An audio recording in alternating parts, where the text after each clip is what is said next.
Aloha, everyone. My name is Matthew Willard, and thanks for taking the time to view my presentation. First, I want to cover my passive portfolio. Most of you will be familiar with Apple and the Cubes. VT Stacks is simply Vanguard's total stock market index fund. I want to take a brief moment to introduce the other two lesser known holdings. SARK is a non leveraged fund that acts as an inverse to the popular fund ARKK managed by Cathie Wood.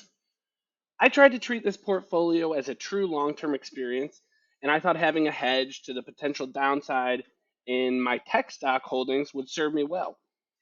In hindsight, I would have been far better off shorting an individual stock like Meta or Netflix rather than taking a diversified short approach. Nevertheless, the other holding that may be even more of an unknown is DFAI, and this is an ETF provided by Dimensional Investments, a firm whose founder studied under Robert Shiller at Yale, but approaches the market more in accordance with Eugene Fama's principles. For Dimensional, the market is efficient, and the best thing you can do is to stay in your seat. On this slide, we have a chart depicting both the daily return on my passive portfolio in blue and my cumulative portfolio return at the closing of each trading day in purple. One thing I found is that this passive portfolio was more effective in preserving capital in the down market than in generating any sort of return. However, I would argue that over the long run, this portfolio would have a very competitive beta value. One principle we discussed was about negative and positive returns and their effect on a portfolio. For example, a portfolio worth $100,000 that were to suffer a 20% decline in value one day would need to see a 25% positive return the next day just to arrive back at that original principle of 100,000. This theory seems to take effect when we look at the timeline of my passive portfolio returns. You can see that I had 3 days with a daily return greater than 1%, and I also had exactly 3 days with negative returns greater than 1%. And if you look closely, you can see that the three best up days were actually larger in comparison to the three worst down days. And even though my average daily return was just a negative 0.02% over the course of the challenge, I finished with a negative 1.59% return overall. So the effects of those negative days were clearly amplified. What you're looking at here now is a picture of the same chart from the last slide, but zoomed out. And this really goes to show how steady my passive portfolio was. And believe it or not, my active portfolio will not even fit on this large of a scale. It would need to be about 10 times this scale to fit. And while this is better, considering the down market, than losing a significant amount of my starting capital, you can see here I did not earn anything. In fact, I managed to lose a little over $1,000. All right, let's get to the exciting part. This chart includes all the companies I was actively trading: Peloton, Tesla, GameStop, Pfizer, Nubank, QQQ, Microsoft, DWAC, MicroStrategy, Lucid Motors, and AMC are all stocks I've been following for the past few years or longer. And I even hold Tesla and Nubank in my personal portfolio. ITA and XAR were plays following the Ukrainian conflict. BTCS, Snapchat, Crocs, Salesforce, Avis Budget, and Sun Country Airlines were stocks I played based on news I read.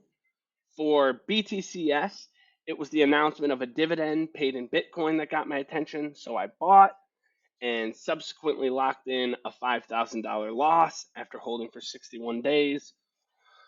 For Sun Country Airlines, I had industry knowledge from reading a 10Q report for Sun Country at my job that said they planned to purchase a fleet of freight aircrafts.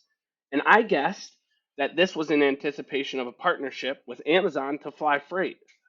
However, once again, another loser, but this time only to the tune of $2,000. For Meta and for Microsoft, I played earnings, and the final category of trades I made were shorts.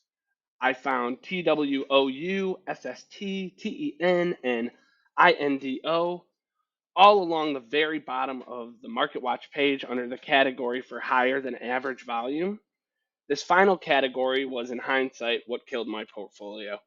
If I removed these trades, including the thousands of dollars worth of gains, my short trades would have provided 13,000 in profit rather than a whopping 45,000 in losses.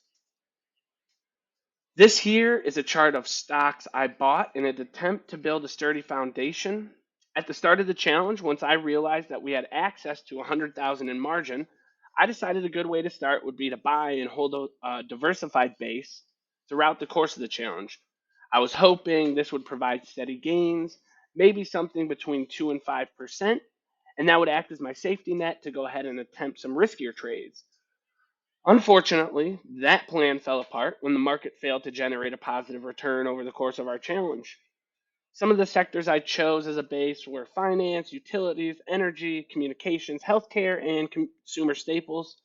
Looking back now, dumping everything into XLE in the energy sector would have proven immensely profitable, but that would have negated my effort to build a diversified base. So let's talk about the dumpster fire that was my trade on Indonesia Energy Corporation. A quick look at Indo's financials shows that they were all over the place. And specifically, operating expenses are increasing while profits are decreasing, and operating expenses are more than double gross revenues. To me, this looked like a great opportunity for a short. I decided to include this slide as an example of an order that, in my opinion, should have been filled but failed for an unknown reason. The first screenshot shows a limit order I placed that would have taken 1/3 of this trade off the table. And the second screenshot shows 5-minute candlesticks on the afternoon of the 23rd of February. The down wick on the second large green candlestick momentarily touched 631, and the fourth red candle's down wick briefly touched 633, both being prices that should have triggered my limit cover order, but for whatever reason failed. This chart shows the very next day being the 24th, where the price absolutely takes off. And I decided to show this picture because after what had happened the day before, I seriously considered closing this trade at a $12,000 loss. And looking back, I really wish I would have, because just 13 days later, this trade had completely wrecked me. Just after noon on March 7th, my portfolio equity read a whopping negative 232,000. The competitor in me was devastated because today was the day I had to accept the reality of the situation and understand that there was no chance I'm going to win this challenge, let alone dealing with the realization that if this had been in the real world, I would be completely wiped out. To be honest, at this point, I was ready to quit. The daily drive to trade was gone, and even if I wanted to make a trade, my available cash was in the negative, so I was now forced to sell off my base just to meet the 3 trades a week minimum requirement. So instead of being driven by the prospect of winning the trophy, I changed my mindset, and my new goal became to try and finish in the green. I would absolutely do this challenge again. And like one of my classmates, Brett, mentioned how he started an investment challenge with his siblings, I plan to do the same with mine and my family. I want to include my cousins and aunts and uncles and grandparents too. Even though I put on an abysmal performance, I really appreciated the experience. I realized day trading is by no means easy. I certainly suffered from overconfidence biases, as evidenced by oversized bets with not enough knowledge or respect for the 5 pillars. I learned that I enjoy managing an active portfolio, but I need to work on risk management and I need to be more decisive. And more trades are not necessarily going to be a better thing. For my personal portfolio, I plan to start with 8% of my capital and allocate that to trading, while I will continue to keep 92% in long term investments. And I would love to talk more about this chart showing the crazy ups and downs from my active portfolio. But at this point, I'm getting close on time. So if you do want to check this part out, feel free to pause. I'll answer any questions you guys might have. And I want to thank you for taking the time to listen to my presentation.